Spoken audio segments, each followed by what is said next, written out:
Hi, Robert Decker with RMS Fitness Equipment Services. Thanks for taking the time to tune in today as we begin a series of videos over the next couple of months that we hope will help you not only maintain your treadmill, elliptical, or bike, but at the same time might even give you some helpful hints if you have to actually do a repair.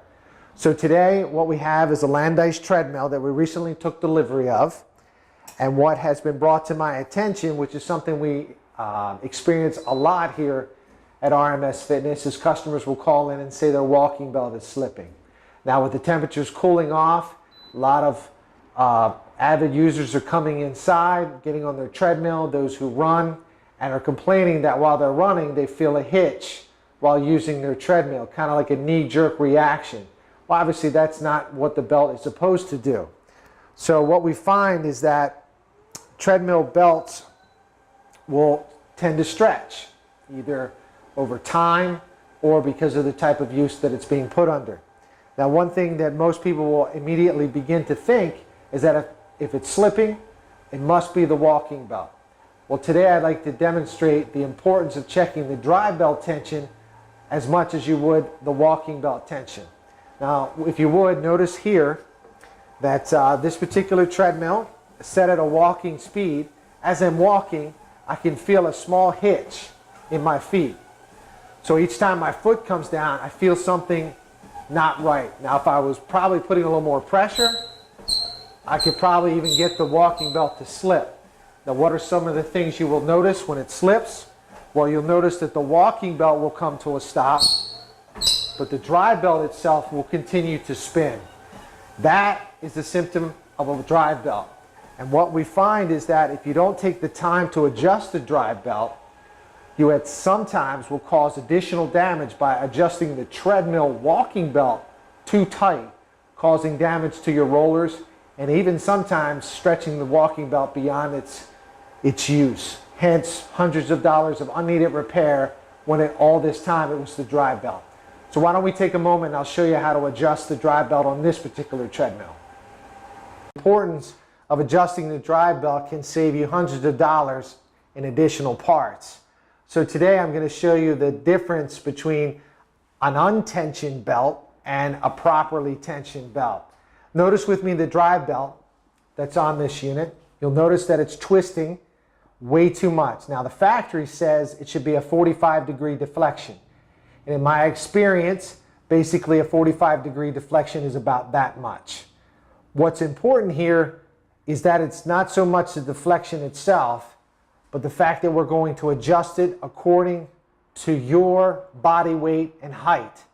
Because if you over-tension a drive belt, you can cause the same damage I mentioned if you over-tension a walking belt.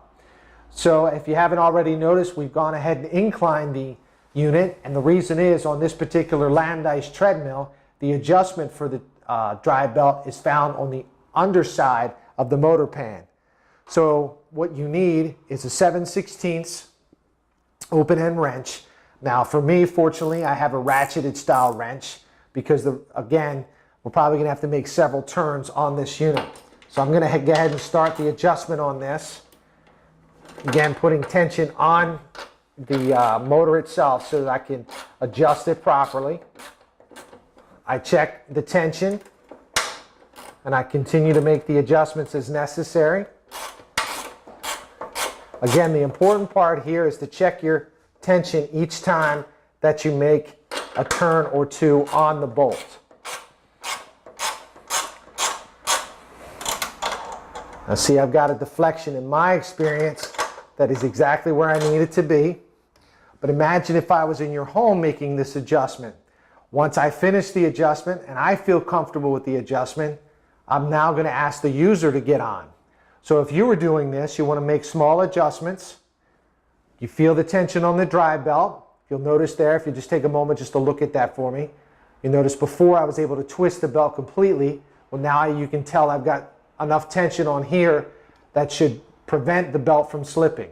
So I'm going to ask Emily, if she would, to go ahead and start the unit back up, lower it down to the lowest setting. And it's at that point that we want to check the tension on the drive belt. Because the importance here is that once the tension is proper, then we know we have a safe treadmill to use. Now the factory would recommend that you set it to 2 miles an hour. So again, if you were the homeowner and you were adjusting your drive belt, you just want to adjust it to your weight. So I'll ask Emily, is it slipping? Nope. There you go. That's exactly how easy it can be. And the reason we've shown you the adjustments on the drive belt is because in our experience, as much as you adjust the walking belt, as your unit gets older, there may be a need to adjust the drive belt. So this is the first of many videos to come, as we hope that not only today's video will be helpful, but those in the future. But again, if you have any questions or need any input, you can email us or check us out on the web at www.rmsfitness.com. Thanks again for tuning in.